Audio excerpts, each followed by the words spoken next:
Do you feel like you currently have a weight on your shoulders? Yeah, when it comes to money, definitely. It feels heavy. It feels a little bit suffocating. I took the big risk of not making money for 6 years, hoping to be successful. The question is about Wilson wanting to take out a second mortgage on the house to put more money into stocks. What the hell? This isn't like a blanket approach that you can ask ChatGPT or something and say, should I take out a second mortgage? No, you need to know exactly the details. Why do you sound angry when you say it? Watching your energy just now. I'm feeling attacked, and I don't even understand what the you're talking about. All I know is you're yelling at me. There's emotional things that come up, and it's hard on me too. We just talk about the doom and gloom of everything. Do you see how the two of you don't agree on the debt? How can you row to a certain destination when the two of you don't even agree what the destination is?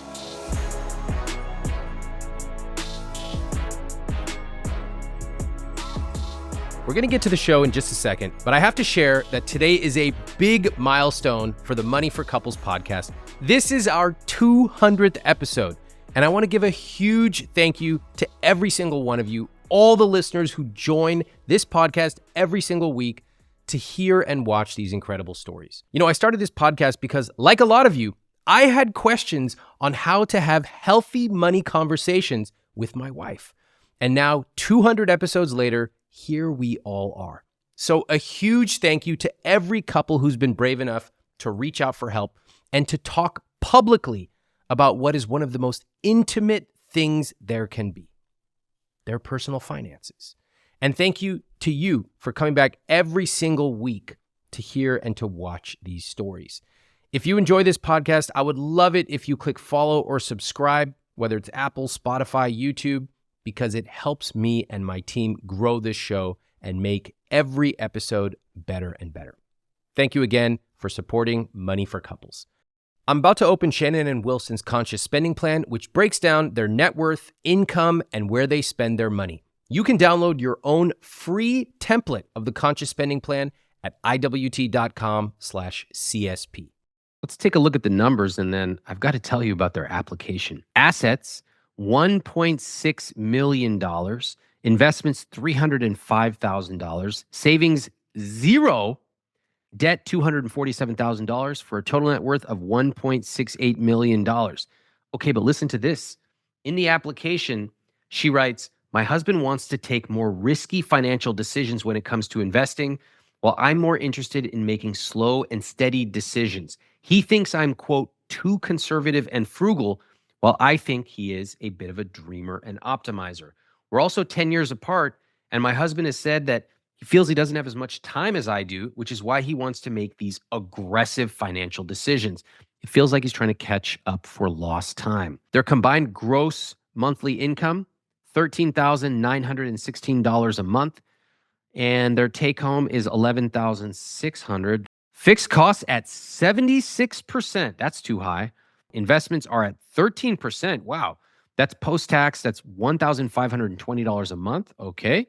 That's interesting. Savings are at 22%. That's interesting.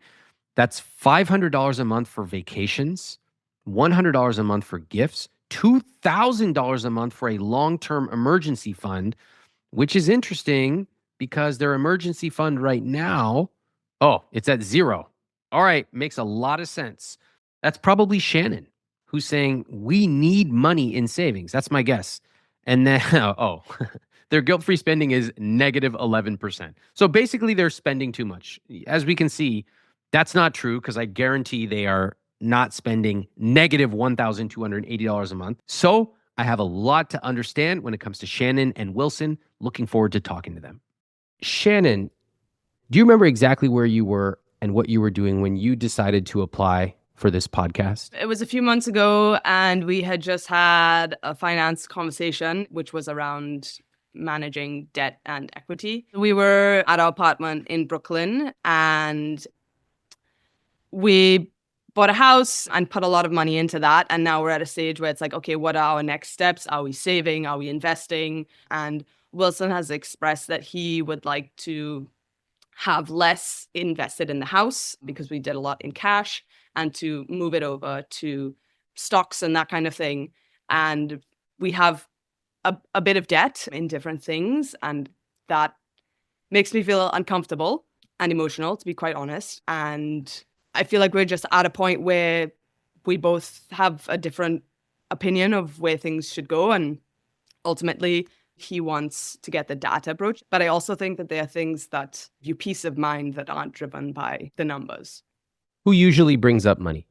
Shannon brings up spending, probably. I bring up investing more. I have come to realize that we both approach these issues differently. And my experience has been, I love my wife to death, but sometimes the emotional part of something comes out first rather than the clear picture of really what the bottom line is. And I think sometimes I get caught off guard by that because we don't have all of the pieces of the data points to really know our baseline. And so it can be challenging. You said words like the bottom line. You said words like data. Just so I understand, would you say with your money that you data driven? For the most part, yes. Great. And would you say that having an emotional perspective with money is the opposite of being data driven? Yeah, I think that's fair. Yeah. Okay, cool. Got it. I think I'm understanding where you're coming from. Shannon, would you agree that you tend to lead with emotions when it comes to money? I think it's kind of hard not to because there's lived experience, family, cultural differences. I agree. In fact, even the fact of showing emotions is cultural, is gender-based, is even geographical. There's so many different ways of it. So I agree with you. All right. So Shannon, you bring up a topic. And then Shannon, what did you say after he agreed to talk? I would ideally like to pay down the debt that we have. Aside from our mortgage, we have a couple of different debt lanes, and I would love to clear some of them out altogether or focus on the one that has the highest interest rate. So you say, I want to pay off the debt. And then what's his reaction? I want to buy NVIDIA. I don't know. A video? No, NVIDIA, the stock. Oh, I see. You want to pay off debt. He wants to invest more. Yeah. Okay. Yeah. I understand. And so he says, well, why are we going to pay off debt? We can get better returns with this stock that's going up. Okay. Yeah. And what's your reaction to that, Shannon? Notice her deep breath. Look at that deep breath. What is that? I am a very emotional person, so I'm just warning you, I will likely cry. Honestly, like... Second deep breath. Can we pause right here? I just want to cut in quickly to explain why I'm pausing this conversation right now, even though we just got started. It's common for couples to come on this podcast and they often feel like they have to put it all out there immediately. It's almost like when you shake a bottle of soda and then you pop the lid and it just comes pouring out. And I think that's what's happening here. I can tell that Shannon is visibly breathing heavily. And that's a major clue. She's having a physical reaction to what we're talking about. And for me, that's a big stop sign. We have to stop. We have to slow things down. We have to figure out what's going on here because until we address that, it's not even clear if she can hear what I am saying. And the greatest thing about this podcast is that my guests and I have the ultimate luxury of time. Now, I know that if I push her now, she's not going to hear what I'm saying. So I'm going to stop. I'm going to slow things down. I'm going to see if we can reset this energy in a positive way. I suspect that you're taking a deep breath because it's quite overwhelming when you think about that next part of that conversation. Am I reading that correctly? Yeah, because I feel like paying off debt gives me peace of mind. And for me, that's worth more than like a few points in interest that you can make on something. Okay. And so the deep breaths, the feeling of inability to breathe, what does that represent to you? Anxiety. You know, we're two people, but we have joined lives. When you have just a difference of opinion, how do you find something that makes both people feel comfortable and safe and secure? Yeah. I love the question you just raised. You are two separate people. Culturally, you're different. Have you found another area of life where you both are on the same page, even though you're different people? You know, we both want a family. We both love our families, enjoy spending time with them. Mhm. We both love to travel. We both love to eat. Okay. And picking any one of those, whichever one's most meaningful to you, what does it feel like when you're both aligned? It feels like we're a team. We can get pleasure out of things, enjoyment, fulfillment. Okay, cool. Wilson, how about for you? How does it feel when the two of you are finding commonality in those? We feel connected. I feel understood. I feel like I'm understanding Shannon. There is a vivaciousness to everything, to our Wow. voice, we're holding hands. We're just super connected and aligned. Wow. I love that. I love your description too.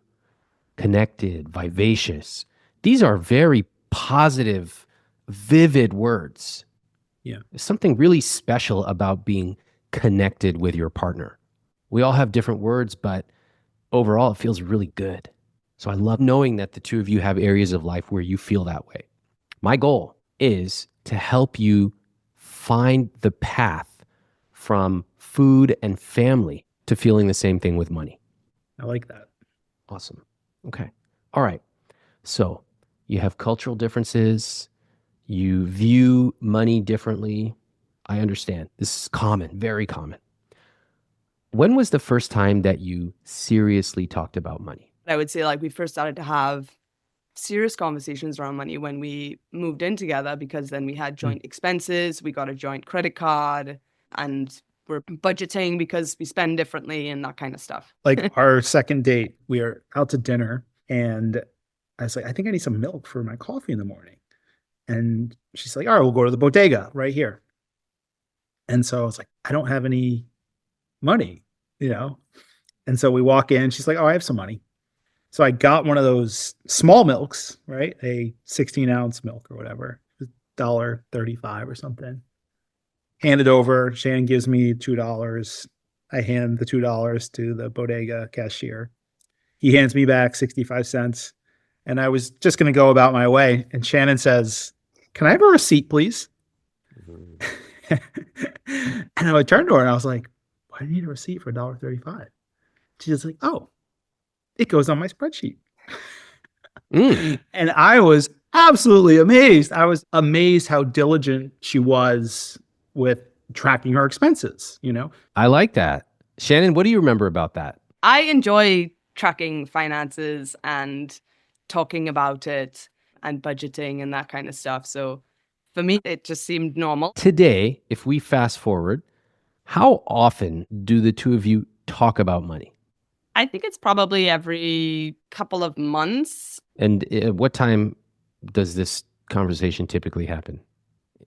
I think usually like on a Sunday morning. Oh, wow. I'm pleasantly surprised. So you talk about money every month or two. And how do you currently track your finances? It's a spreadsheet. Okay. With like a Notion page, variable charges, fixed charges. Okay. What's the debt? Who maintains this monstrosity? Me. That's interesting. Shannon, do you access this set of documents? Do you log in? Do you look at them? I sometimes feel it's a little too complicated to like maintain with formulas and that kind of stuff. So I don't feel that for me it's super usable. Okay. You're all very good at describing a lot of details. Can I just ask you guys a simple question? Is it working? Not for me. Okay.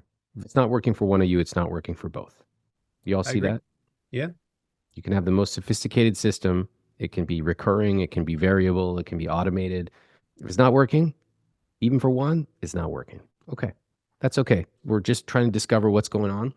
The good news is misery loves company. And you should know that almost nobody has a system that works for them. So you're in good company.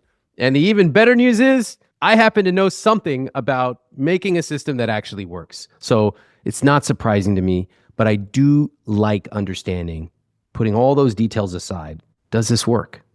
And the answer seems to be no. You own a property in New York that you sometimes rent out. Is that correct? Well, Yeah. it's a two-family. One unit is rented long-term. The other unit is short-term, or we live here when it's not. Okay. And then you rent your current place in Brooklyn. Is that right? Yes, we don't own it. I would like to understand better how your conversations about money go. So, what I would like to do is to go back in time, and I'd like to hear an example from the last 6 months where the two of you were not on the same page with money.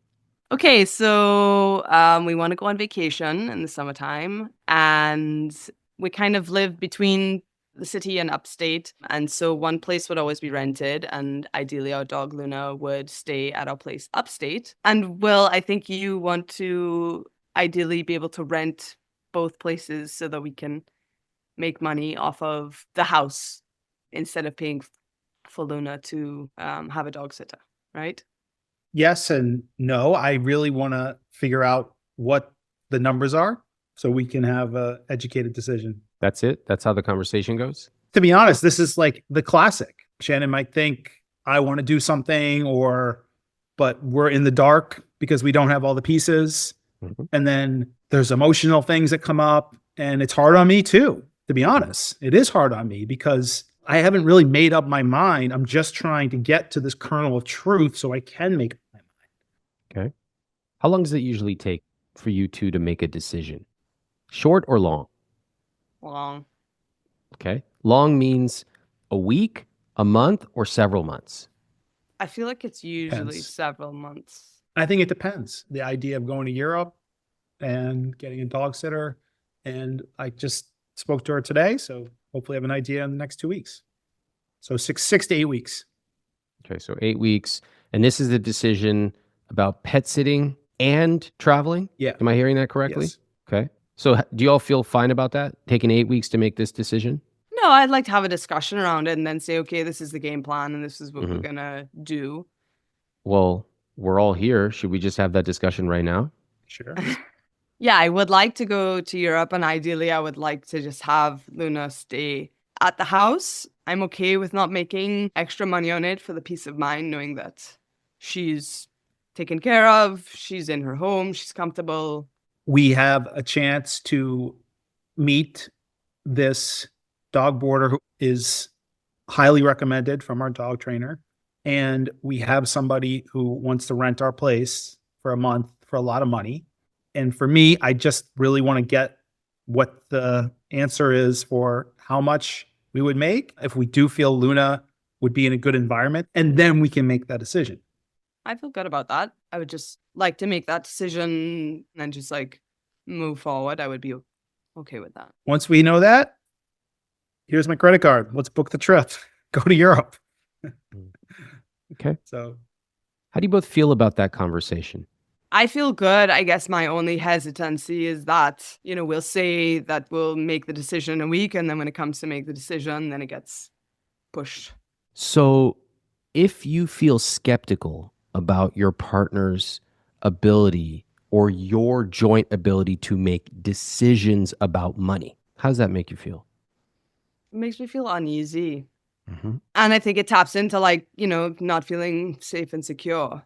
If you know you're good with your money, if you're having productive conversations around money, then you feel, for me, that translates to feeling safe and secure. Yeah.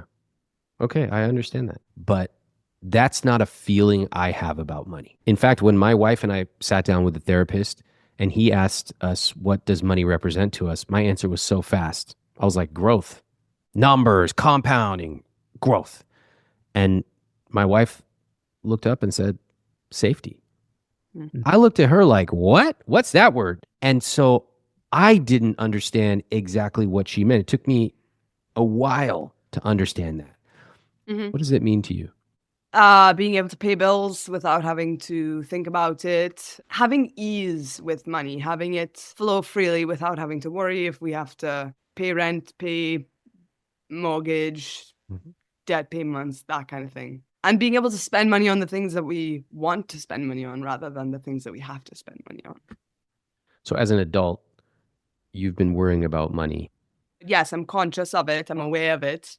I don't like how much debt that we have. I understand everybody has a different threshold of what they're comfortable with. And that's where we differ too, We're comfortable with different levels of debt. Hearing Shannon and Wilson talk, it's becoming clear to me that they have very different views of money. Shannon uses words like uneasy, safe, and secure.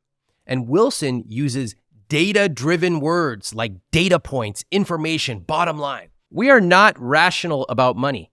And the people who believe they are data-driven often lie to themselves. They're telling themselves a story. They hide behind logic. The challenge today is for me to get Wilson to see that his need for data is putting unnecessary pressure on his marriage, and not just financially. But I can't lead with that. I have to first understand what's going on to make sure that I can get to the crux of the issue. What role do each of you play in your finances? Because I work with data, it does make sense that I gather everything and get it into a sheet or something so that we can look at it. Mm-hmm. Okay. And you, Shannon, what's your role? Maybe I'm the teller or the bank manager. So they're like moving money from here to there, checking on the account to see the balance, that kind of thing? Yeah. What does it mean that the very role you yourself chose for yourself, kind of not that significant in terms of managing personal finances? Maybe it's redundant. Maybe I'm managing things that I don't necessarily have to. Yeah. You're playing small. I hate seeing people play small. I especially hate that the situation you are describing is very common with women in relationships, and it drives me insane. You will often see this dynamic, and it goes like this. The man will go, oh, I do the big picture, the investment stuff, and she manages the day-to-day. I go, not again. I hate to see it. I'm on a quest to get everybody to live a rich life, to focus on the things that matter, the $30,000 questions, not the $3 ones. Do you think you're playing small? I never thought about it like that, but I'd have to sit with it for a little bit before I can perceive it, I guess. But if you sat with it right now and you realized, wow, I've been spending the last X years, spending the majority of my time with money, focusing on tracking $1.60 expenses or reconciling this spreadsheet, which is so hard to use anyway. What might it mean about your relationship with money? Yeah, I guess if we were able to come to a consensus on how to handle certain things, we wouldn't really have to think about those smaller things. Yes. You would not have to talk about every tiny detail. And when you talk about every tiny detail, it stops you from focusing on the important stuff, the big picture stuff, but also it stops you from connecting on a more meaningful level, because you will find yourself, I'm talking about both of you, by the way, getting dragged back into the weeds. You're desperately trying to make an important decision for your rich life, but yet you find yourself delaying for 8 weeks talking about a dog sitter. Better to make those decisions in December of last year. And then, like, how much do we want to set aside for the dog sitter? Let's just make a line item. Then when it comes to this, you don't have to sit around and wait for 2 months. That's playing big. When y'all focus on the important stuff and you do not worry about these tiny logistical questions. Shannon, how's it striking you? I would love to just make a game plan and roll with it. Would you be willing to give at least some control? Yeah, if we got together, made a decision on it and moved forward, I would love that. Okay. Save a lot of mental energy. I love hearing that. Can I ask you, why haven't you done that? I feel like I'm usually a planner. I like to get ahead of things and make a decision. And I feel like Wilson likes to wait. Why? I don't know. Going back to the dog sitting situation of last year, I wanted to book our Christmas trips in like May, and Will wasn't sure what his work schedule was going to be. And eventually, I think in like August, I was like, okay, I'm going to book mine and you can book yours later.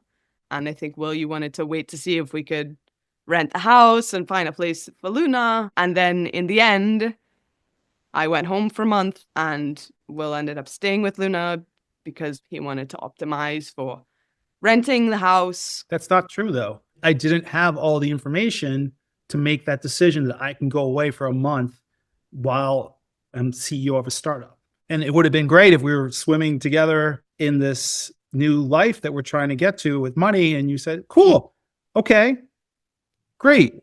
I'll book my ticket. If it works out where you can come great. If not, no worries. That's the place that I want to get to, but we're not there yet. What do you notice is happening in this example right here? I'm coming to realize I'm also not getting what I need. Why is Shannon's decision contingent on mine? Shannon, what do you notice? I'm receiving a bit of defensiveness about how it played out. I don't remember in the beginning there being conversation around work. I remember the conversation being around, I want to rent both Brooklyn and upstate so that we can make money on that. What I hear is a lack of agreement on basic facts. What happened? That's number one. I hear each partner going back into their respective corners, no shared vision. So for example, a shared vision would be, hey, we have a value that we spend holidays with family, or 2 times a year, relationships come before work. I didn't hear that. It was you versus me. And then I heard waiting, this quote, need for information. Wilson, you mentioned this a lot. I need to get the data. Yeah. Okay. And Shannon, you never mention it. I don't think I've heard you say data once. It's quite starkly different worldviews. One person saying, let's be with family. The other person saying, I need to wait for data. And this isn't just about the holiday trip. It's about the dog. It's about a lot of things. So until we come up with a shared way of looking at your finances and candidly your entire relationship, you will each always be boxers in opposite corners of the ring. How does that strike you? I think it's 100% on point. In your application, Shannon, you wrote, he thinks I'm too conservative and frugal, while I think he is a bit of a dreamer and optimizer. What do you mean by that? Wilson is an artist, visual, very big picture dreamer. And we joke that I'm sometimes the dream crusher or the dose of reality. Oh, this sounds familiar. It feels like if we don't have grounding, that things can get lost. Aha. And who's the grounder? That's you. She's raising her hand.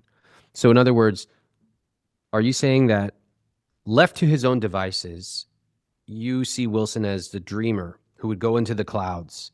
We can do this and that, and we should do this opportunity and that investment. And your role is to, quote, bring him back to earth. I don't want to be that, person that crushes his dreams. But again, coming back to safety and security, what we talked about in the beginning, sometimes I feel like I have to do that. The typical word that people use is nag. Often the person who's in that role doesn't want to be there. And they will say that. I don't want to have to control or check what my partner does. But if I don't, things will get out of control. Do you see how the dynamic that you're already in with money is very possible to simply extend to different parts of life? And it actually gets worse. Like nobody wants to have to be the dream crusher. So what do you think the solution is to this dreamer, dream crusher dynamic? Maybe it's, sitting down and aligning on what our big picture vision is for things so that it's a shared goal as opposed to I want this and I want this. Love that. Totally agree. Wilson, what do you say? I think acceptance and love and kindness, willing to fail and willing to let things get messy and having faith. Would you be willing to accept that you are going to lose a certain amount of rent money because you're going to let the house sit empty? Yes. You are? Yes. Okay. I love that answer. Have you ever actually had that conversation before? Mm-mm. No. 11 years married. How come you guys haven't talked about maybe being willing to accept making a little less from renting whatever property in 11 years? I didn't make money for like 6 years building this startup. 6 years. And it was a lot of stress on Shannon. And I'm very aware and I regret the harm that I caused her in those years. I do, really. But I think we've turned a new chapter. And now I'm going to make a lot of money this year. And it's like going from living below the poverty line to living the top tax bracket. And that's the reality that we're stepping into now. The challenge we have is how do we form a new relationship based on this new reality and shed some of the past, That's a very common thing couples have when something big changes in their lives. In your case, you went from one end of the socioeconomic spectrum to, sounds like, the other end. Sometimes it's having kids. Sometimes it's health change. That recalibration is really hard, but it can be done. Real quick, if you enjoy these videos, you want me to make 200 more episodes, make sure you hit the subscribe button. It helps my team and me grow this show. I'm curious, Wilson, you mentioned regretting the harm you caused her. What harm? When we were building the software, it took much longer than we thought. We thought it was going to be 3 years. It took 6, 7 years. And I did have to take on credit card debt and do the whole zero interest shuffle and take one card and pay off the other. And I remember we had that moment in Tobago, and I was talking to Citibank or something, trying to get like my 18th zero interest credit card to cover one. And Shannon was just like, this is insane. And she was right. It was insane. That's pretty honest. I really appreciate you, Wilson, saying that. Shannon, have you heard that before? Yeah. How does it feel when you hear it? It feels validating. It also still brings up a lot because it was hard on me. And I felt like I had to hold the ship afloat. And we've talked a lot about how do we act in the present moment as opposed to based off of precedent and just trying to recalibrate based on the present moment. Shannon, what do you remember your family saying about money when you were young? When I was growing up, there was a little bit more of it compared to like my siblings who were older. But there were also times where there wasn't a whole lot of liquid money that my parents had, and we had to make certain sacrifices with things. Mm-hmm. Were you middle class? How would you characterize it? Say upper middle. Okay. All right. So your family had wealth in assets like real estate, but less so in terms of just available liquid cash to spend. At certain times, yeah. We never wanted for anything. I guess it was just more, certain luxuries that we didn't have. Okay. And who worked in your family? Both parents worked. My dad worked full-time and my mom worked part-time so that she could be home with the kids. What was the dynamic between them as it relates to money? I guess my dad handled bigger things like mortgages and my mom managed day-to-day grocery, cash flow, that kind of stuff. I see where you're going with this. Okay, that's interesting. Yeah. And what feeling did each of them have towards money? So when it comes to money, mom, what? Feels that she doesn't have enough of it, maybe? Is anyone seeing any connections here? Yeah. Surprise you? Or no? No, it makes sense. Okay. You absorb what you see. Yeah. That's pretty interesting. Was your dad risk-seeking? No, he played it pretty safe. I mean, he put his money in some ventures that didn't always pan out, but it wasn't like a risky business, so to speak. Wilson, how about you? Take us back to your childhood. What do you remember about your family in terms of what they said about money when you were young? My mother was kind of like Shannon, tracking all the expenses. My father, definitely more of the dreamer. He was a filmmaker, and then he took a job as a tenured professor when he had kids. So I gave him mad props that he put aside the riskier artist life to raise a family. And he took on some risky real estate investments that did well, but my mom was very against them. My mother does not like risk at all. She kind of runs from risk, whereas my father, I think, is a little more risky. The similarities I see are quite stark. Dad was more risk-seeking, so were you. Mom was risk-averse. Generally speaking, Shannon is as well. It's pretty obvious. Isn't it amazing how much our experiences as children shape who we are decades later? Wilson is willing to take big risks, just like his dad. Shannon feels unsafe and insecure about money, just like her mom. And they married each other just like their own parents did. It's quite remarkable when you think about those patterns. And Shannon is still feeling the effects of Wilson not earning for many years while he was building his business. How do you get lost in the details when it comes to money? Wanting to know all the pieces so that I can make a decision. It seems like when there's money to be made that's involved, things slow down a lot. I think because I've struggled for so long and had to be conscious of making an extra $2,000 so that I didn't have a credit card bill or something like that, That's right.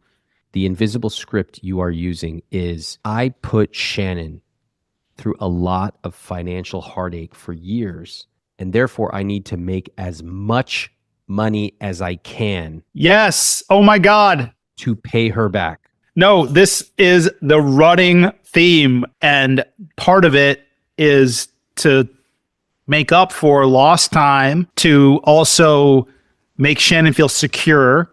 But I do it to such an extent that it harms our connection in our relationship. Yeah.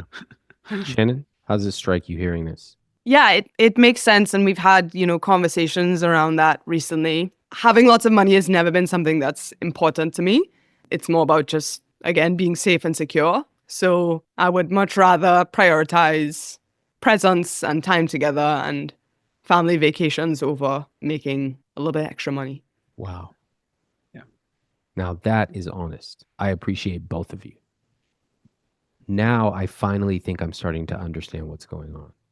This idea of safe and secure is currently inextricably tied up with money. And there's this idea, I think, Wilson, you believe that there's a linear relationship. The more money we have, the more safe and secure Shannon will feel. Therefore, I need to optimize and get the additional rent. Yes. Yeah. 100%. And what Shannon is saying in so many words is, yes, I do want to feel safe and secure, but merely making more money won't do it. Yeah, 100%. Great. Amazing. Now we're speaking each other's languages. This is so good. Thank you both for going through the process just to get here. Now we can really start to engage. I'll tell you what, though. What surprises me is about the question that you asked on the application. It's not about coming together. It's not about what is the role of family as it relates to money. The question is about Wilson wanting to take out a second mortgage on the house to put more money into stocks. What the hell? We have 80% equity in our house and a 20% mortgage. Okay. So the devil here is in the details. And this isn't like a blanket approach that you can ask ChatGPT or something and say, should I take out a second mortgage? No, you need to know exactly the details. I'm going to go out on a limb right now and tell you, I actually don't think this question is about the ratio of how much equity you have.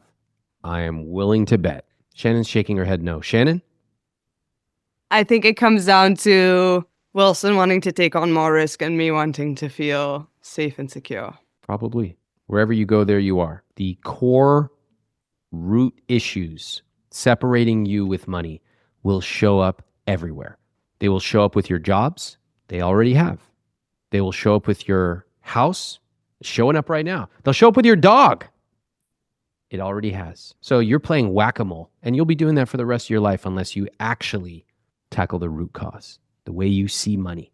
More importantly, the way you see it together. I want to look at your conscious spending plan. Shall we take a look? Sure. All right. Let's see. Wilson, can you read off the word in bold and then the number in full next to it? Assets, 1.63 million. Investments, 305,000. Savings, 0. Debt, 247,000. Net worth, 1.69 million. Cool. What do y'all think about those numbers?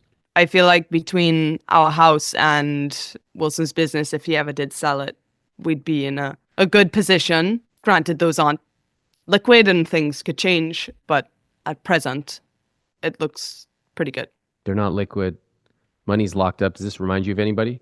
Yeah, my parents. Take a second and think about it. What does it mean? The fear is that it could go away. Okay. To me, it means that there are so many times where our views on money, our feelings towards money, our behaviors towards money were actually shaped 35 years ago. And this is very disconcerting to people to realize that some of the things that we do were predetermined or at least highly influenced decades ago. You close your eyes and you find yourself in a somewhat similar situation to your family upbringing. Then we look at Wilson. He closes his eyes, he finds himself in quite a similar situation to his family upbringing. If the two of you make no changes, if you continue going on as you've done, you got a net worth of $1.6 million. That's great. What's likely to happen with the next generation? Yeah, they'll do the same. Yeah, they'll do the same thing. If you have a daughter, your daughter will be bill paying, playing small, worrying. If you have a son, it's likely he'll be taking on more risks, optimizing, and we just recreate what we saw from our parents and maybe even beyond. I think there's an opportunity for a cool change. Wilson, how do you feel about the numbers? I feel pretty secure Okay. because the business I'm in is growing rapidly. Mhm. We're already at this point where we basically own a house outright and we have a great life and I feel good. Okay. Why do you sound angry when you say it? I feel like I look into the future much deeper than potentially Shannon. Shannon looks at the pluses and minuses of today, whereas I'm stepping and looking ahead. That's why I've always been seeing the vision of where we're going to be amazing. So how would she know that your vision of the future is great and that you are going to make that vision a reality? How would she know? And I don't have the answer for it. Ask her. How would you? Well, I guess if we talked about it more, but I think also if I saw changes in behavior that would communicate that we're on that path. Like, okay, we're not in the position we were 2 years ago. Let's start paying down more on the debt, or let's maybe not try to optimize renting both places and just go on vacation. I feel like our financial situation has changed and it would be nice if our actions, I guess, reflected that a little bit. I think I've carried this baggage of trying to optimize because I'm afraid of not having those $2,000, which would hurt us as a family unit in the past. And I'm carrying that baggage into the future where things have changed. Okay, now we are getting somewhere. This is a big breakthrough for Wilson. And now we can understand why he feels the need to optimize, to gather information, to get the data. This is what I was talking about earlier, how people who believe they are data-driven are often the most emotional of all. But they use data as a shield to avoid going deeper. I know because I was that person. And deep down, I still am. I have to fight to connect with my feelings. Let me clue you in to what's happening here. For Wilson, I suspect that what's going on here has very little to do with data, and more likely it comes from fear, a feeling of scarcity, which makes it easy to hide behind logic because it's scary when you don't have enough. And like me, I suspect he's had a hard time connecting that emotion to his need to optimize. Optimize gives you control. Listen as I ask him to connect how he feels about this with his partner. Wow. This is a powerful moment. Take a second and just really feel how you both feel about each other right now. I feel more connected, which actually takes it back to what we talked about in the very beginning, that if we were on the same page, we would feel more connected to each other. Agreed. How about you, Wilson? Yes, I feel definitely much more connected. That was really cool. There were lots of subtle behaviors and phrases that I noticed that made that very special. Wilson, I noticed you writing something down. And I could see the way you were writing, you're like, oh, I need to do this. I need to start changing the way that I optimize everything. I thought that was amazing. And I think that when something like that happens in a relationship, talk about it. Or Wilson, in your case, hey, I realize I need to not be behaving the same way I did for the last few years because I want to turn a page. So that's awesome. I also think it's really vulnerable and really cool, Wilson, that you originally said, I'm a little frustrated. We've gone from one end of the socioeconomic spectrum to the other. And one thing you just realized is you also play a part in that. You're still optimizing like you were 5 years ago when that $2,000 made a huge difference. Yeah. And I think it's cool that you acknowledge that. I think it would be even cooler if you talked about that and led with that vulnerability. Hey, I'm looking at these net worth numbers and I'm really proud of how far we've come. We went through a lot. Shannon, I know that it was really hard for you. And I know that you want to feel safe about money. And some of the things that I had to do, some of the decisions that I made, I know sometimes they made you feel unsafe. I'm so thankful that you were there and that you are here with me. And I know that we have an amazing future we're going to build together. But I just wanted to thank you. I just wanted to take a second and acknowledge how much you've put in and how we could have only done this together. That's the kind of way to connect with your partner. Shannon, how would it feel? It would feel great. And I think would be helpful to know that there has been a shift as opposed to just operating in the same mode. Yeah. That's a great conversation to have. Both of you. It's like, hey, we went through some really tough times together. And now that we have come out the other end, not only is there a light at the end of the tunnel, we're in the light. That's that feeling. All right. I like seeing the net worth. That's awesome. There's, as you can tell, the net worth is 1, 2, 3, 4, 5 numbers, but the numbers are not the point. It's everything we just talked about beneath the numbers. That's the rich life. The numbers are, yeah, they're important, but they don't tell the whole story. All right. Let's continue through the CSP. Okay. Shannon, can you read off the gross combined monthly income? 13,916. Okay, cool. 13,916.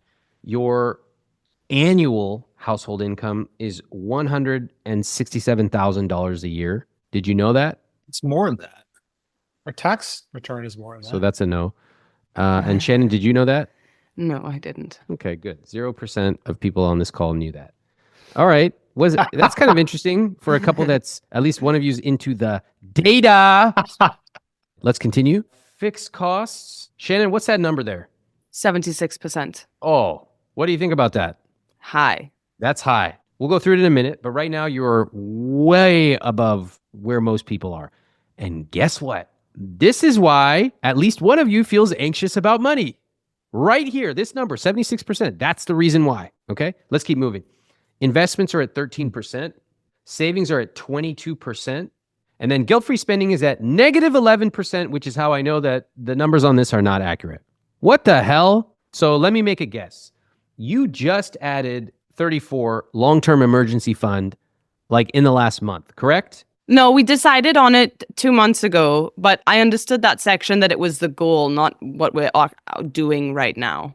What is this, like an aspirational CSP? What is this? Well, it said goals, so I didn't know if it was actually what was savings now. Because at the top, if you see, it says nothing in savings. Okay. All right, that's clever. We can definitely make changes, no doubt. What do you see on this CSP, Shannon, that explains part of why you feel the way you do about money? The monthly debt payments are very high. You are currently paying $2,241 a month towards debt. I agree. So that makes you feel what? Insecure, unsafe. I would like to get that number down by paying off lump sums. Okay, fine. What else do you see on here? I feel like that would make the biggest dent in the fixed costs. Right now, you're not actually saving anything towards savings. It's zero, correct? Yeah. You think maybe that has anything to do with how you don't feel safe around money? Yeah. I would love to do an emergency fund. Yeah. I would feel unsafe if I lived in Brooklyn. I have relatively high expenses and I had no emergency fund. What if one of you gets sick or something happens? Somebody gets laid off. That's risky. All right. I would fix that. I agree 100%. Awesome. Amazing. If you both agree, how come you haven't put money towards savings? Because we got to refinance the house. We do not have to refinance the house. He wanted to either refinance the mortgage or take out more equity on the house. What is the relationship between that and having an emergency fund? This is very simple. I'm going to make it very, very simple. Oh, good. When you take $200,000 in cash and you do a giant renovation, it goes into the equity of the house. Most people take a construction loan or something like that, or they just buy a house with 80-20. We didn't do that. Okay. This has obviously been a repeated conversation between the two of you, right? Yeah. Do you know how I can tell that, Wilson? No, it's pretty clear. I definitely have. I'm sorry. I apologize. I have a tone and sorry. Yeah, it's okay. I appreciate that. It's almost like this topic is really triggering. It's almost like both of you go into your own corners. And let me speak as someone who understands most of personal finance, but I can also put myself in Shannon's shoes. Watching your energy just now, it's like, let me make it simple. 80% this. I'm like, look at my body language. I am physically retreating. Look at me. I'm back here. I'm feeling attacked. And I don't even understand what the you're talking about. 80% what? All I know is you're yelling at me. I'm sorry. That's not connective. No, right? It's not. So again, not pointing fingers here, just sharing the dynamic that I see. So you have $0 in your savings account. That's a problem. It's a financial problem. It's also an emotional problem because one or both of you should feel unsafe about this. We know that you do, Shannon. Wilson, do you feel unsafe about this? Doesn't bother me that much. Why is that? Like if something happened, if one of you lost their job, what do? You all have a fixed cost every month of $8,842. Where would the money come from? That we would refinance, we would sell stock, we would cut expenses. We don't spend a ton. $8,000 a month, like clockwork. Where would the money come from? Yeah, I guess we would have to trim assets or refinance. Okay. This is a big problem that the two of you don't see money the same way. And it's reflective of this one cell right here. Savings, $0. Now we're really getting into it. Because if somebody wants to live their life going like, it's actually not that big of a deal. If one of us got laid off or something horrible happened, we could do this, we could do that, we could do this. And the other partner's like, I don't want to get into that situation. I don't want to have to sell assets.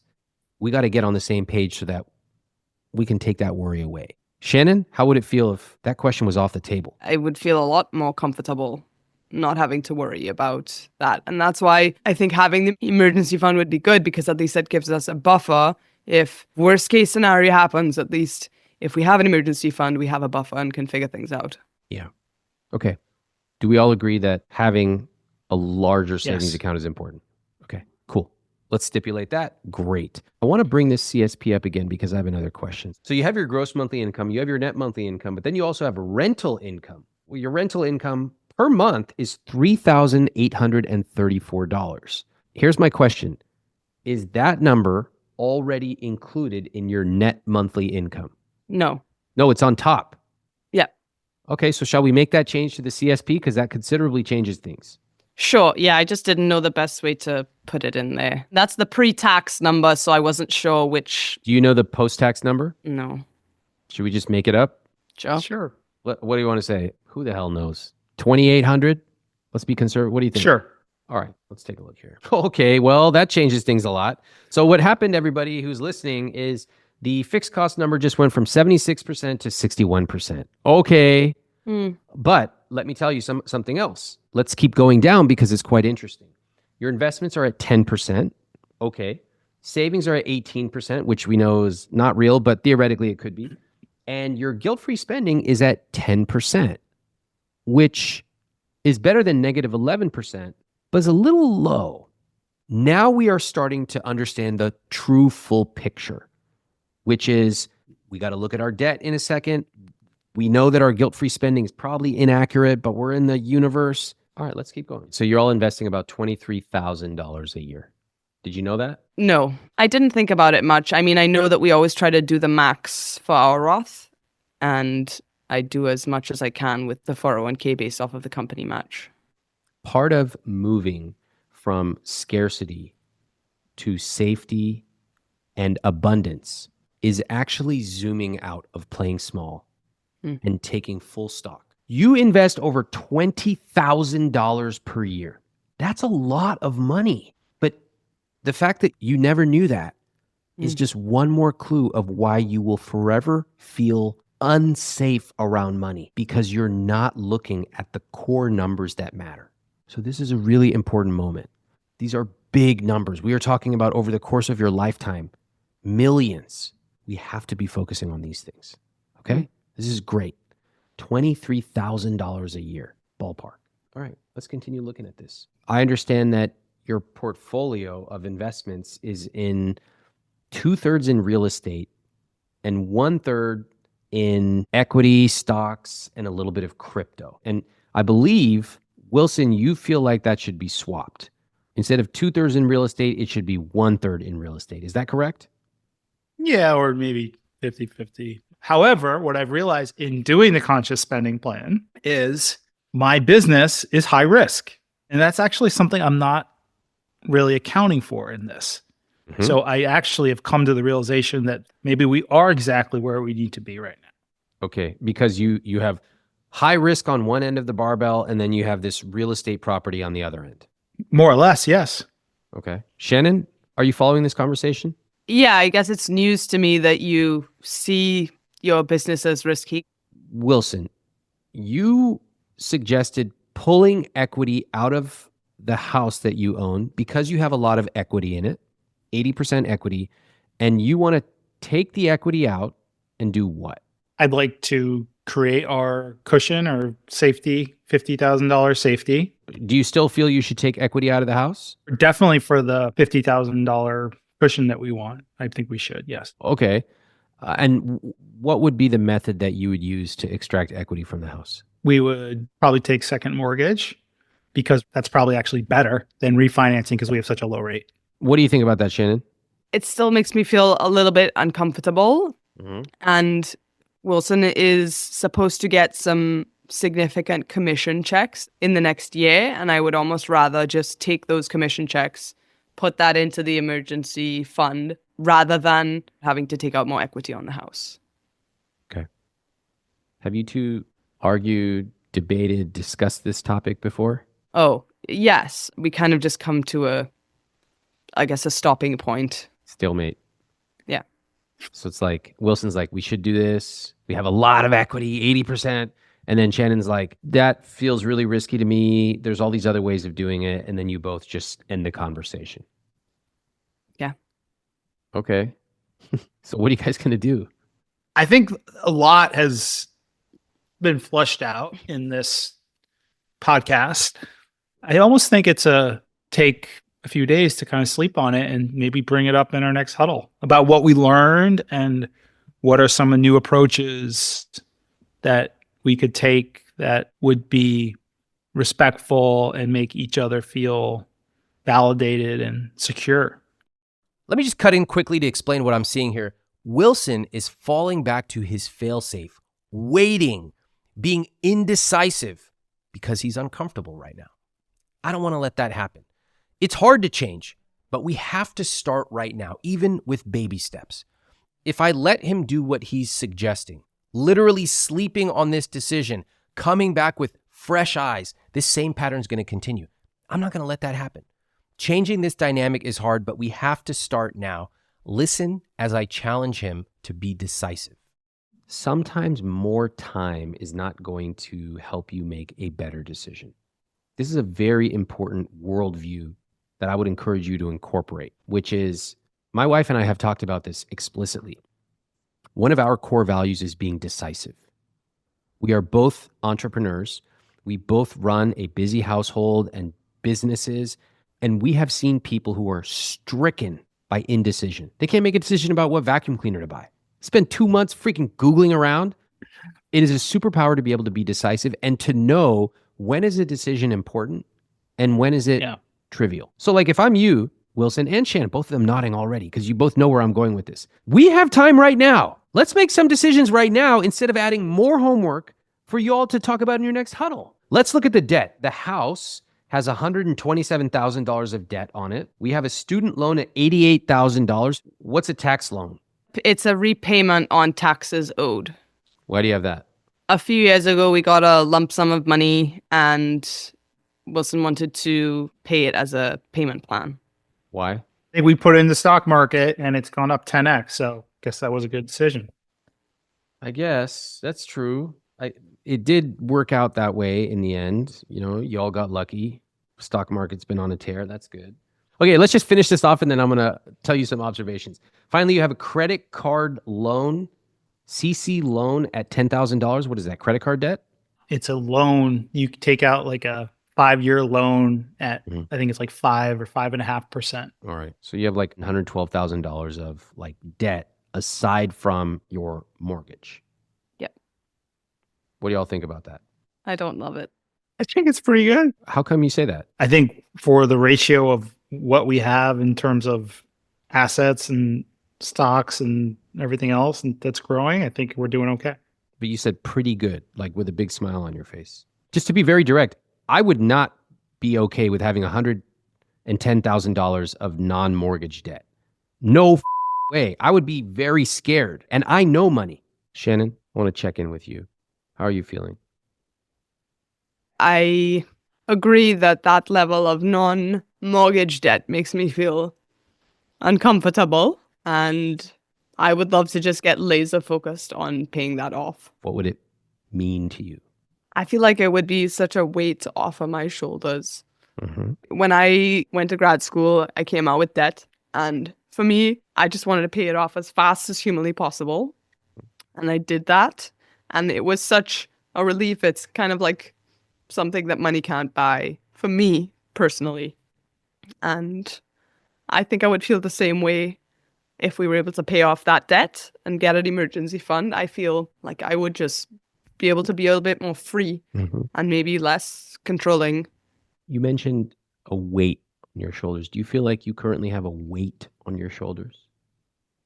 Yeah, when it comes to money, definitely. It feels heavy. It feels a little bit suffocating.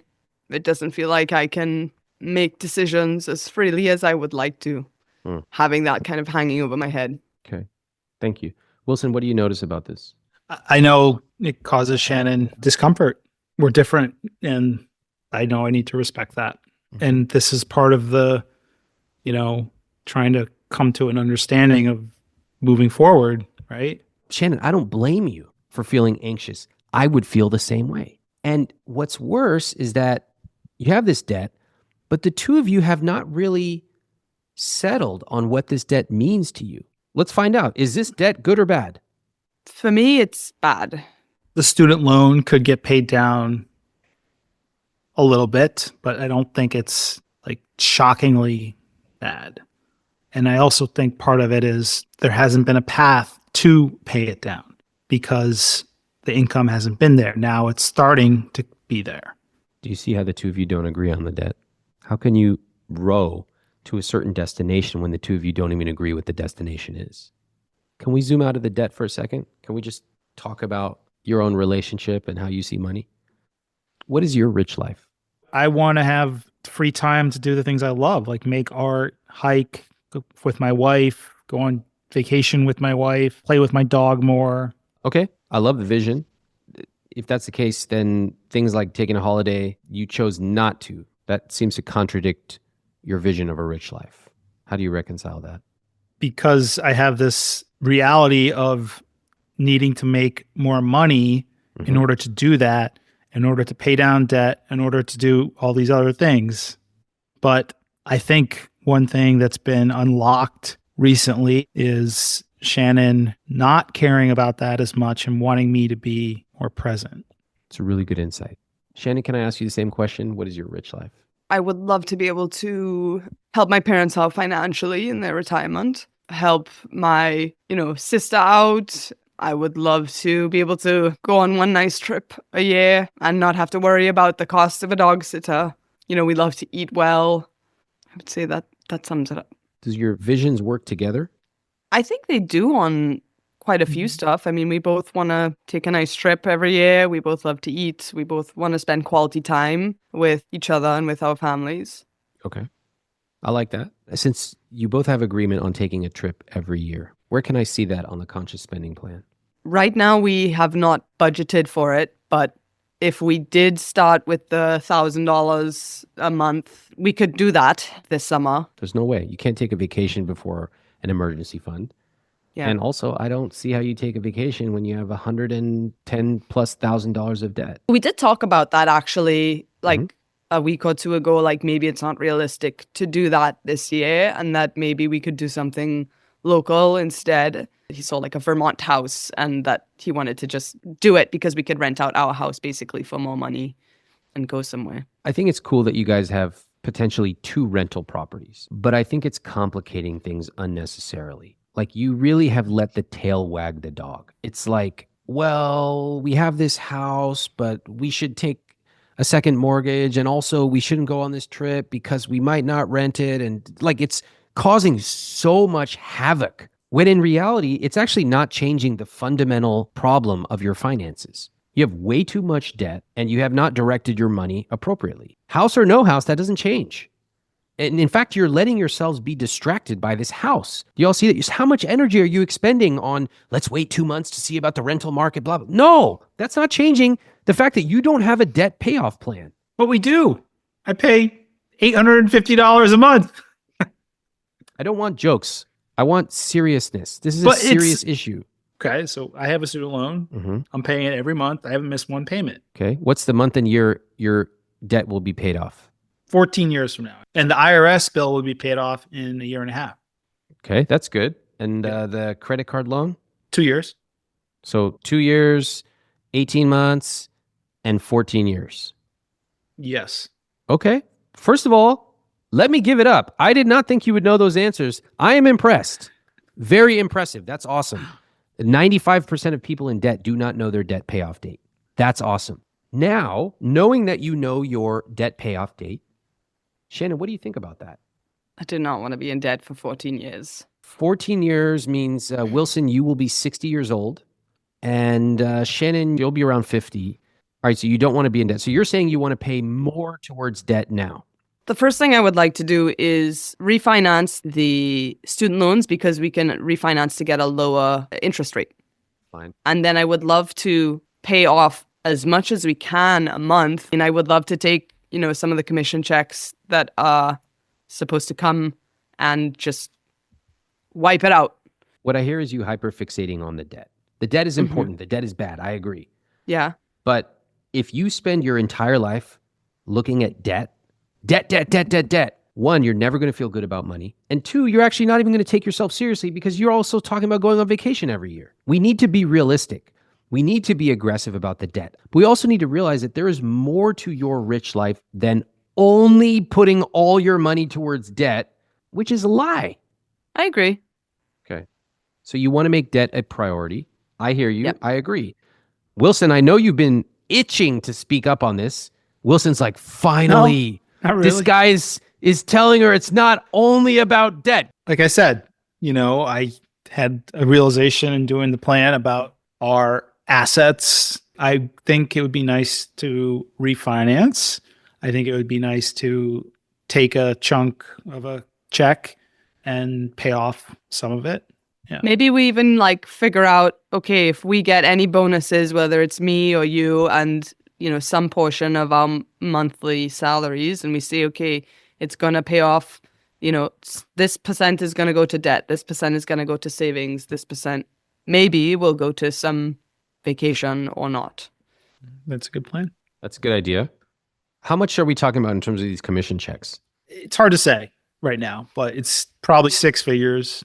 Can we safely say 200K? Yeah. I think that would be a good year. Let's be conservative. Let's say 200. So what are you going to do with 200K? Have you all discussed it? We've said we're going to put some in the stock market. We're going to pay off some of the debt. We're going to get that $50,000 safe fund. Wait. That's where it's going to go. Did you all actually come up with percentages? No. Just what? Let's put it off till another day. Huh?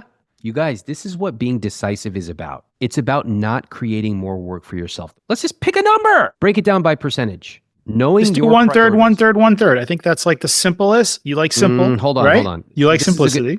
Hey, Wilson, this is a good opportunity for you guys to learn how to actually have an effective conversation about money. Effective means you're not all just tossing numbers out first. It's actually the two of you talking. So we're going to do this exercise right now. How do you want to show up in this conversation? I want to be understanding. So I think I would like to ask Shannon, what does she think this looks like? I want to show up with an open mind that takes both my and Wilson's priorities into consideration. Open mind. I love that. Give me one more. Who's somebody who's really confident and good with money? You? Okay. Use me as an example. That's fine. How would I show up in a conversation like this? Decisive. Love that. Keep going. Assertive. Yeah. Keep going. Have a clear vision and be considerate of my partner. Beautiful. And thank you very much. I appreciate that. Sometimes when we don't have the words to describe ourselves of how we want to show up, we can think about people we know. Sometimes we can use TV or movie characters. Or if you can't think of anybody, use me. It's totally fine. Okay, both of you, close your eyes and internalize how you are going to show up in this amazing opportunity of a conversation. Okay, we now get to talk about the amazing opportunity of having an extra $200,000 commission check. Go ahead and have the conversation together. What if we start with a ratio that's heavier on the debt and the savings first, and then, because we will get the emergency fund. Pause. Yep. Timeout. Hold on. How the do you make a timeout signal? I haven't done that in 30 years. Whatever. Timeout. I feel like you two are already in the weeds and you're going towards disaster. I feel like the two of you jumped right into logistics. And we're not talking about, ooh, should we eat at this restaurant or that? Do you guys want to get the squid? No! You have $200,000 extra dollars after all the heartache that you've gone through, after all these debt that you've incurred. Not one person wanted to say, you know what? Before we get into what we want to do with this, I just want to take a second and say how much I love you. Yeah, we probably need more of that. Yes, you do. You might say something like, I realize that when we talk about money, so much of the time, I feel like I don't bring my best self to our conversations. And I know when you are at your best, you are funny, you are considerate, you make me a better person by you being a better person. But somehow we've both gotten into a dynamic and I want to change that. So we get to talk about something amazing, what we get to do with extra money. I didn't do this alone. You didn't do this alone. And now we get to actually decide together where this money goes. I appreciate you sticking with me when things got tough. I love you. And I love that we get to do this together. Yeah, you know what? We don't do that enough. It's really missing what you just said. Big time, I would say.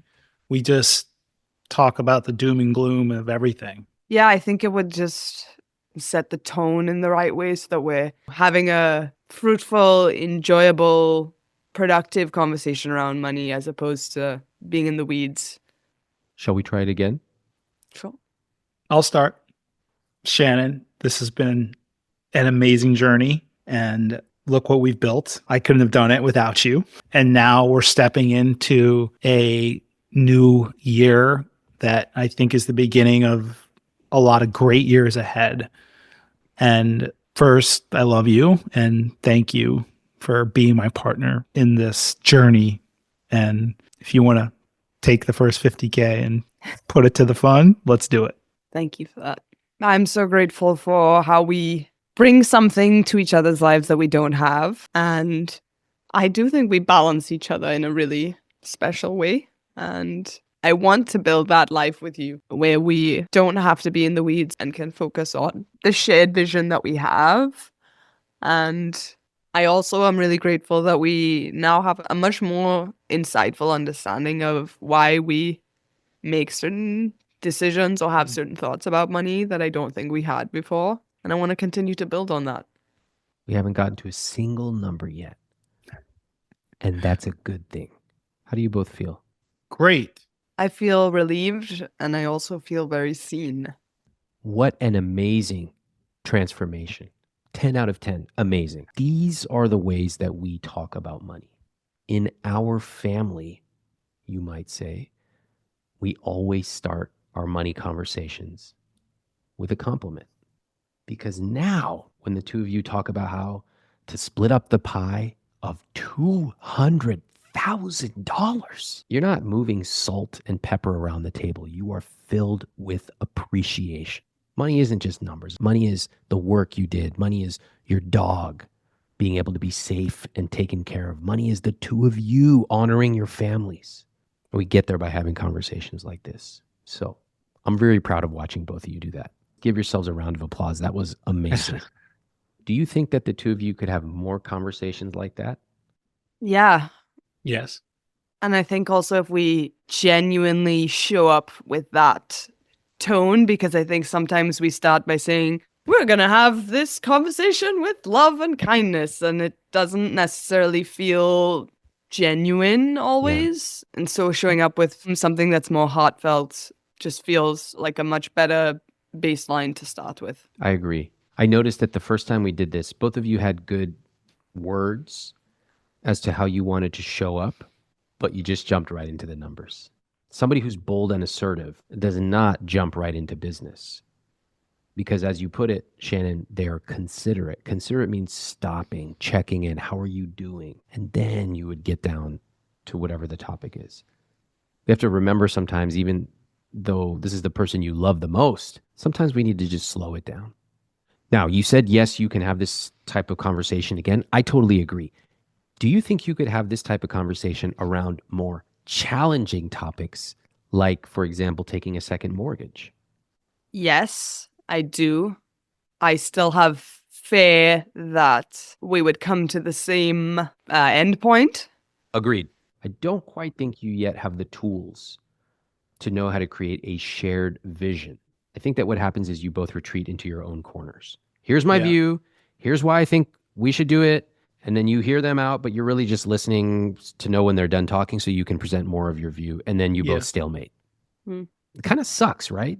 Yeah. And then you end up doing what is a common thing, which is like, all right, let's figure it out next month. Mm-hmm. Oh, I hate that. I hate that for so many reasons, including more time is not going to make us make this decision. Yeah. So let's take a different approach. Let's do the house thing for a second. Let's talk about it. So let's assume that you all have the conversation about this commission check and some of that money goes towards paying off the debt. Can we agree on that? Yeah. Okay, well, both of you are in agreement. Great. Can we also agree that some amount of that commission check goes to an emergency fund? Yes. Okay. Agreement on that. Fantastic. So what's to discuss about the house? Doing this conscious spending plan, shine a flashlight on our assets. And despite us having whatever 700 grand in real estate and stocks, there is the whole company, and that's a lot higher risk. So maybe this is exactly where we need to be. I think Shannon has the best approach, that once the commission check comes in, then we'll pay off debt. Cool. Shannon? I love hearing that, and it's a sigh of relief to hear you say that. Wilson, are you sure? You talked a lot about wanting to take a second mortgage out. No more second mortgage? I'm trying to be decisive. Okay. Shannon, you cool with that? I love that, and I love that we'll have a recording of that statement. That's a secret benefit of this podcast. It's all recorded, everybody. I know, it kind of scares me. Well, I appreciate that, Wilson. That actually takes a lot. Seeing you demonstrate being decisive is amazing. It is the best way to show Shannon that you are committed to making changes. And that is you simply saying, like, got it. We talked about it. I heard you. You're right. Your approach of paying off debt aggressively is good. We don't need to take a second mortgage. So let's do a couple of other things here. I would highly recommend you aggressively prioritize these two main goals. Number one, emergency savings. Number two, debt payoff. One last thing. Can we talk about retirement? Right now you have $305,000 in investments. I understand some of that's in crypto and et cetera. Let's just consider it all, for the sake of simplicity, we'll consider it all low-cost index funds. You're contributing approximately $23,000 per year in investments. Years to grow, 19. All right. How much do y'all think you're going to have? $1 million. Okay. No, $8 million. Wow. Now this is a big range. One partner says 1 million. The other says 8 million. Well, the answer is $1 about $2 million, which means using relatively conservative assumption of 4% per year, you would have about $81,000 per year of safe income. How does that strike you both? That's not a whole lot to live off of, especially if you live in New York. Agreed. Okay. Wilson? Yeah, it's probably not enough. I agree that 81,000, even though it already factors inflation in, that's not a lot of money. Mhm. If you live in Brooklyn, you probably like a pretty nice life. But right now, you're not on track to have enough for the type of retirement I am assuming you want. Would you agree? Yeah, it doesn't align with what we said we wanted. That's right. So what changes, if any, would you like to make regarding your investments? I mean, I would love to invest more, but I do want to prioritize debt and savings first. So I think once we kind of get a handle on those two things, I think we could invest significantly more each year. Yeah, sounds like a good plan. How certain are you of these commission checks per year? I mean, it's a whole new business we're starting, so it's new, but our subscription is growing fast too. So, Okay. Shannon, what about your employment? Would you consider switching employment, getting a raise, starting a side business? All of the above. I did have my own business before, and I have been exploring other side businesses now. Well, it's not clear if you need to get another job. I'm certainly not saying that. But what is clear is that on your current path, you probably won't have enough for the type of retirement you want. Mhm. That part is enough. So let's just quickly lay out all the options because there's a lot. We already talked about, Shannon, you getting a different job, a different industry, a side business. Fine. All those are out on the table. Wilson? my income's growing exponentially. So I think we're on a path to have a lot more than $2 million by the time we retire. The way I might phrase that is I'm on an upward trajectory in terms of my salary and my commissions. And I propose that we take at least 25% and put that directly into index funds. Yeah. That's cool. So that's how we go that one extra step. That's also how, Shannon, you start to feel good. Like, okay, now I'm seeing a vision. We have a plan for the debt. Amazing. We have a plan for the emergency fund. Amazing. And a plan for future investing. Yes. Now that's exciting. And now that you know, even though you haven't yet seen all of it come to fruition, at least you've both have an agreement. You've written it down. You can always tweak it later. Now you can start to feel good about money. Yeah, I can actually see what the game plan would look like, as opposed to it being sort of, this might come soon and we'll figure it out then kind of thing. Awesome work, the two of you. I'm really proud of both of you. I want to thank Shannon and Wilson for a really, really substantive conversation. We made some breakthroughs in areas that I think are going to have a very positive impact on their relationship and their finances. You heard me talk a lot about Wilson's initial interest in taking a second mortgage. I'm relieved that in a moment of being decisive, Wilson decided that wasn't the right choice for him and Shannon. What a moment. When you're talking about a second mortgage, it's important to know that this is a very advanced concept. And it's definitely not a move to make when you have $120,000 in debt. That's crazy. My wish for Shannon and Wilson is for them to fight for simplicity. Today, they learned a few tools to be able to do that. And now it's up to them to decide if they're going to keep going with that strategy. Let's hear from them. They sent follow-up videos. Up first, Wilson. So the biggest surprise is how impactful this podcast and interview has been in all areas of our relationship. In particular, how much time we waste arguing about something insignificant, focusing on 3 important issues for the year and not getting detracted by some stupid $60 charge or me wanting to optimize for living situation so that I can save $500 at the expense of missing Christmas. We never celebrate successes. It's always doom and gloom, no matter what it is. So a big takeaway was starting every conversation with a compliment or focusing on the wins and successes. And now, Shannon's follow-up. I think my biggest takeaway was Wilson expressing that when we take his business into consideration, he was open to having more investments in real estate That was a big relief for me. I felt very validated in that moment. And I also think that had we not done the conscious spending plan, that we wouldn't have been able to see the bigger picture. So that was really helpful. In terms of biggest takeaways, my fears around debt were, somewhat validated, but also realizing that maybe both Wilson and I are living a bit too much in the mindset of where we were 5 years ago. We need to kind of approach money conversations and all conversations from a place of where we are right now. And so just trying to flip that switch in the brain. Another takeaway was that collectively we're being a bit too indecisive around things, and we're just wasting a lot of energy by not deciding things. In terms of specific changes, I really am looking forward to creating a joint sort of vision board or life dream board where we can both sort of have a place to dream freely, and for me not to get bogged down in the logistics. I'm also really looking forward to setting aside some time to decide what our values are as a family. So I think if we're able to set those values out from the onset, then we don't get bogged down in the indecisiveness and not making decisions. And I think something that will be very helpful for any of these conversations is just to, have a lot of compassion, genuine compassion for each other and where we're coming from before even getting to talk about the money, because we definitely, I think, get a little bit too in the weeds.